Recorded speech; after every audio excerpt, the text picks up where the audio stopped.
కాలజ్ఞాని వీరబ్రహ్మేంద్ర స్వామి అందరికీ తెలుసుగా.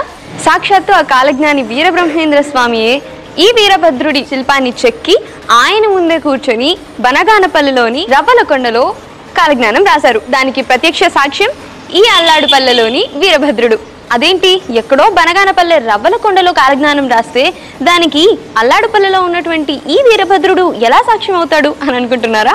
అవునండి, బనగానపల్లెలో తన స్వహస్తాలతో వీరభద్రుడి శిల్పాన్ని చెక్కితే అది ఇక్కడ ఈ అల్లాడపల్లెలో తేలింది. మళ్ళీ అల్లాడపల్లెలో కూడా ఆ కాలజ్ఞాని వీరబ్రహ్మేంద్రుడే ఈ వీరభద్రుడిని ప్రతిష్ఠించాడు. కానీ ఆయన మాత్రం అక్కడి నుండి ఇక్కడికి విగ్రహాన్ని తీసుకురాలేదు. అదేలా అన్న విషయాలు తెలుసుకోవాలంటే మాత్రం 400 సంవత్సరాలు వెనక్కి వెళ్లాల్సిందే.